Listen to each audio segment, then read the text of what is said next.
Let's just say the ratings aren't the same with Caitlin Clark and the Indiana Fever now eliminated. Game 1 of the Aces Liberty matchup on Sunday drew an average of 929,000 viewers. Was down nearly 50% from last Sunday's Fever Sun contest. By the way, not only was viewership down, but attendance was as well. WNBA players are devastated after Caitlin Clark's elimination from the playoffs because they believe that the fans are against them because they haven't attended their games.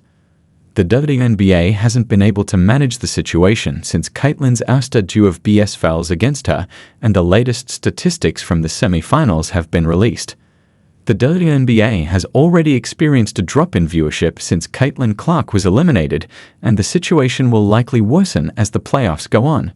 You want me to just say I told you so, or are you willing to say, Stephen A., you did tell us? Really? Caitlin Clark is the golden goose. What kind of sport permits such horrible treatment of its best player? Avoid letting the Fever play at home during the playoffs, then watch as their sport dies and its fan base declines with every game. Teams only advance to the championship game in the NBA, and attendance declines with each game. Although Caitlin is presently traveling to Europe for what is allegedly a vacation, she could be convinced to join the EuroLeague in exchange for a sizable compensation. Could be a team overseas who would love to snatch Caitlin Clark away from us and give her a crazy offer. I mean, Ice Cube was about to give her $5 million to play in less than 10 games in the big. Beyond the overwhelming number of viewers, Caitlin Clark's exclusion from the WNBA playoffs draws attention to a more significant issue facing the league: the fragility of its fan base and the extent to which it had become reliant on a single player to maintain its recently found momentum. Both her team and the league as a whole suffered a dramatic drop in viewership after Caitlin Clark's debut season concluded and the Indiana Fever fell to the Connecticut Sun. More than that, though, it highlighted a disturbing fact about the WNBA. The league struggles to keep spectators interested when its biggest player isn't there. Should have been unanimous. Should have been. I agree. It should have been unanimous. And one of the things that sticks with me is, well, she was the first rookie to get a triple-double. Viewership dropped by more than half when Clark was eliminated from the playoffs, indicating that she was attracting a sizable portion of the league's audience. This cannot be dismissed as an anomaly or ignored.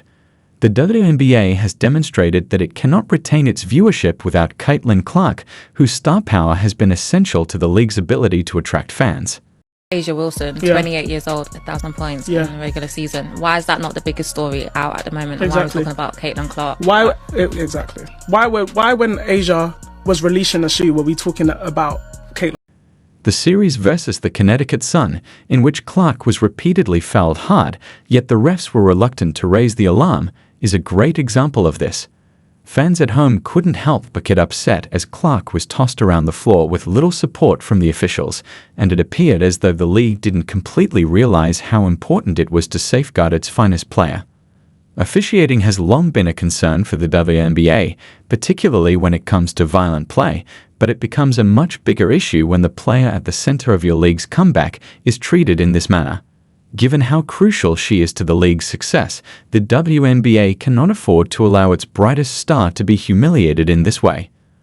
This is not an isolated incident, rather, it is a component of a bigger problem in the league. The 2023 season, the WNBA had grown by 40% viewership from 2022 to 2023. But with Caitlin Clark's arrival, it's grown by 400% viewership. What that means is if the WNBA were continue to grow at the rate it grew from 22 to 23, it would take until 2028 to do what Caitlin Clark did this. The WNBA needs to recognize Caitlin's contributions and do all in its power to retain her if it is to keep expanding and attracting new players. The WNBA runs the risk of losing the star who brought it to prominence and the supporters who followed along with her if they keep ignoring the prejudice against Caitlin.